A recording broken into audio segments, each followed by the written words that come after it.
बिस्मिल्लाहिर्रहमानिर्रहीम। अस्सलामुअलैकुम नाज़रीन, हमारी आज की ये वीडियो आक़ाए दो जहान हज़रत मोहम्मद सल्लल्लाहु अलैहि वसल्लम के बारे में है।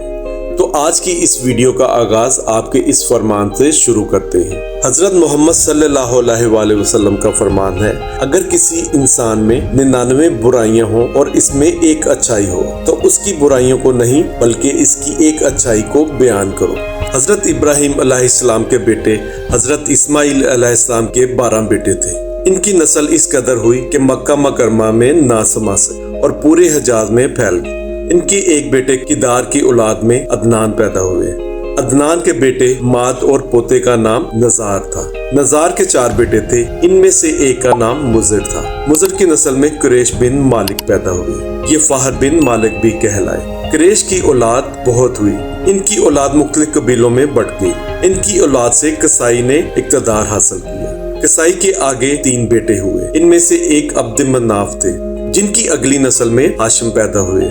हाशिम ने मदीने के एक सरदार की बेटी से शादी की। इनके यहाँ एक बेटा पैदा हुआ जिसका नाम शिबा रखा गया। ये पैदा ही हुआ था कि हाशिम का इंतकाल हो गया। इनके भाई मुतलिब मक्का के हाकिम थे। हाशिम का बेटा मदीना में परवरिश पा रहा था। जब मुतलिब को मालूम हुआ कि वो जवान हो गया है तो भतीजे को लेने के लिए खुद मदीना गए। इसे लेकर मक्का मुकर्रमा पहुंचे तो लोगों ने ख्याल किया कि ये नौजवान इनका गुलाम है। मुतलिब ने लोगों को बताया कि ये हाशिम का बेटा है और मेरा भतीजा है। इसके बावजूद लोगों ने इसे मुतलिब का गुलाम ही कहना शुरू कर दिया। इस तरह शेबा को अब्दुल मुतलिब कहा जाने लगा। हजरत अब्दुल मुतलिब के यहाँ हजरत अबू तालिब, हजरत हमजा, हजरत अब्बास, हजरत अब्दुल्ला, हजरत अबू लहब, हारिस बिन जुबैर, जर्रार और अब्दुल रहमान पैदा हुए। इनके बेटे हजरत अब्दुल्ला से हमारे नबी हजरत मोहम्मद सल्लल्लाहु अलैहि वसल्लम पैदा हुए।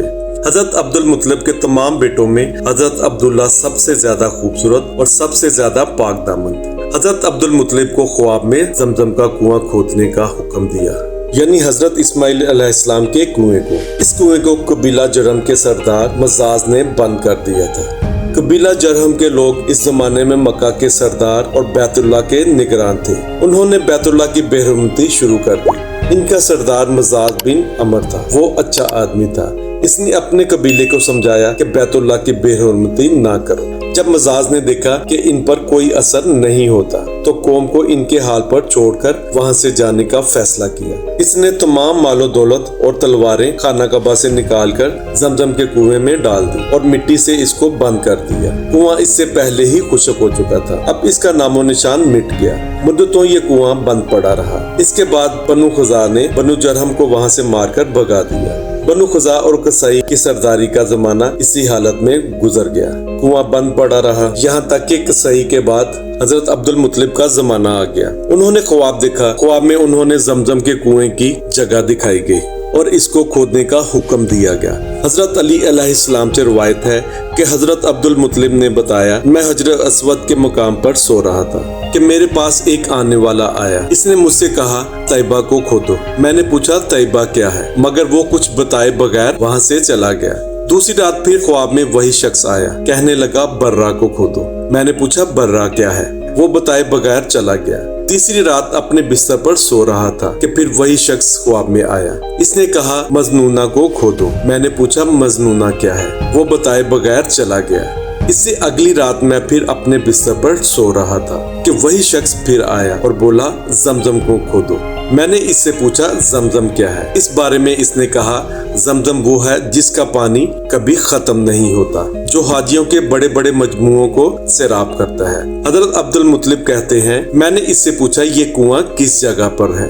इसने बताया जहाँ गंदगी और खून पड़ा है और कौवा ठूंगे मार रहा है। दूसरे दिन हजरत अब्दुल मुतलिब ने बेटे हारिस के साथ वहाँ गए। उन्होंने देखा वहाँ गंदगी और खून पड़ा हुआ है और एक कौवा ठूंगे मार रहा था। इस जगह के दोनों तरफ बुत मौजूद थे और ये गंदगी और खून दरअसल इन बुतों पर कुर्बान किए जाने वाले जानवरों का था। पूरी निशानी मिल गई तो हजरत अब्दुल मुतलिब वहाँ खुदाई करने लगे, लेकिन इस वक्त कुरैश वहाँ आ पहुँचे।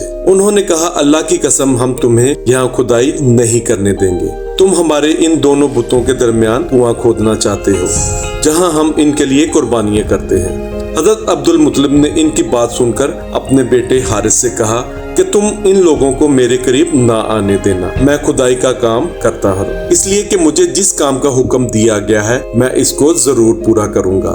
قریش نے جب دیکھا کہ وہ باز آنے والے نہیں تو رک گئے۔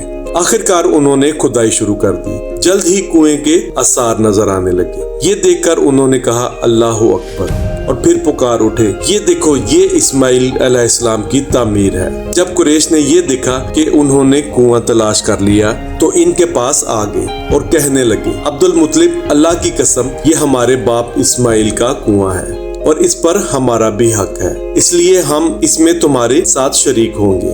یہ سن کر حضرت عبدالمطلب نے کہا، میں تمہیں اس میں شریک نہیں کر سکتا، یہ مجھ اکیلے کا کام ہے۔ حضرت عبدالمطلب نے پھر کنویں کی کھدائی شروع کر دی۔ اب تھوڑی سی کھدائی کی ہوگی کہ مال و دولت تلواریں نکل آئیں، ان میں سونا اور چاندی وغیرہ بھی تھا۔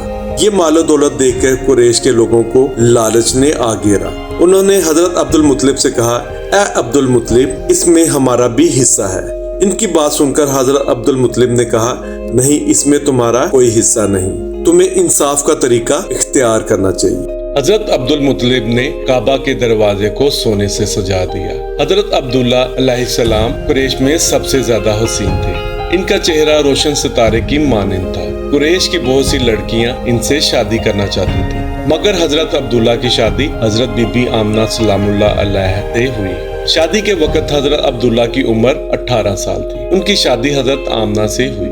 آپ قریش میں نسب اور مقام کے اعتبار سے افضل تھی۔ حضرت آمنہ سلام اللہ علیہ حضرت عبداللہ علیہ السلام کے گھر آ گئی۔ حضرت بی بی آمنہ فرماتی ہیں، جب میں ماں بننے والی ہوئی تو میرے پاس ایک فرشتہ شکل انسانی میں آیا۔ اس وقت میں جاگنے اور سونے کے درمیانی کیفیت میں تھی۔ عام طور پر اس حالات کو غنودگی کہا جا سکتا ہے۔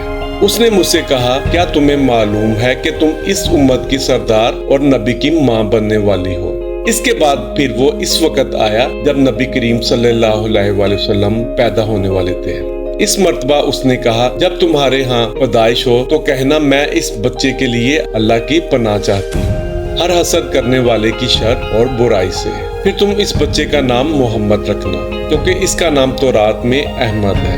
زمین اور آسمان والے ان کی تعریف کرتے ہیں، اور قرآن میں ان کا نام محمد ہے، اور قرآن ان کی کتاب ہے۔ ایک روایت میں ہے کہ صحابہ اکرام نے حضور نبی کریم صلی اللہ علیہ وآلہ وسلم سے عرض کیا کہ اے اللہ کے رسول ہمیں اپنے بارے میں کچھ بتائیے۔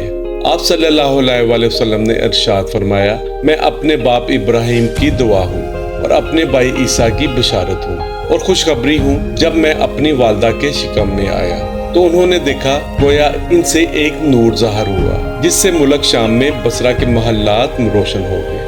حضرت عیسیٰ علیہ السلام وہ آخری پیغمبر ہیں جنہوں نے آپ صلی اللہ علیہ وآلہ وسلم کی آمد کی خوشخبری سنائی۔ اب چونکہ حضرت عیسیٰ علیہ السلام یہ بشارت سنا چکے تھے، اس لیے ہر دور کے لوگ آپ صلی اللہ علیہ وآلہ وسلم کا بے چینی سے انتظار کر رہے تھے۔ ادھر آپ کی پیدائش سے پہلے ہی حضرت عبداللہ علیہ السلام کا انتقال ہو گیا۔ قریش کے کچھ لوگ عمر بن نفیل وغیرہ ایک بت کے پاس جایا کرتے تھے۔ یہ اس رات بھی اس بت کے پاس گئے جس رات حضرت محمد صلی اللہ علیہ وآلہ وسلم کی پیدائش ہوئی۔ انہوں نے دیکھا وہ بت گرا پڑا ہے۔ ان لوگوں کو یہ بات بری لگی۔ انہوں نے اس کو اٹھایا سیدھا کر دیا، مگر وہ پھر گر گیا۔ انہوں نے پھر اس کو سیدھا کیا، وہ پھر الٹا ہو گیا۔ ان لوگوں کو بہت حیرت ہوئی اور یہ بات بہت عجیب لگی۔ تب اس بت سے آواز نکلی، یہ ایک ایسے بچے کی پیدائش کی خبر ہے جس کے نور سے مشرق اور مغرب میں تمام زمین کے گوشے منور ہو گئے ہیں۔ بت سے نکلنے والی آواز نے انہیں اور زیادہ حیرت زدہ کر دیا۔ اس کے علاوہ ایک واقعہ یہ پیش آیا کہ ایران کے شہنشاہ کا محل ہلنے لگا اور اس میں شگاف پڑ گیا، کیونکہ یہ محل نہایت مضبوط تھا، بڑے بڑے پتھروں اور چونے سے تعمیر کیا گیا تھا۔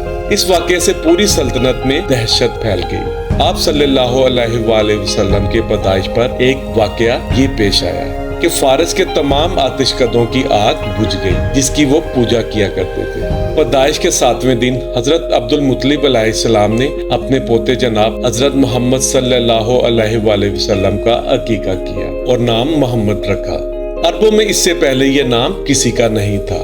कुरैश को ये नाम अजीब सा लगा। कुछ लोगों ने हजरत अब्दुल मुत्तलिब से कहा कि ए अब्दुल मुत्तलिब, क्या वजह है कि तुमने इस बच्चे का नाम इसके बाप दादा के नाम पर नहीं रखा बल्कि मोहम्मद रखा है, और ये नाम ना तुम्हारे बाप दादा में किसी का है और ये नाम ना ही तुम्हारी किसी कौम में से है। हजरत अब्दुल मुत्तलिब अलैहिस्सलाम ने इन्हें जवाब दिया, मेरी तमन्ना है कि आसमान में अल्लाह ताला इस बच्चे की तारीफ फरमाए और जमीन पर लोग इसकी तारीफ करें।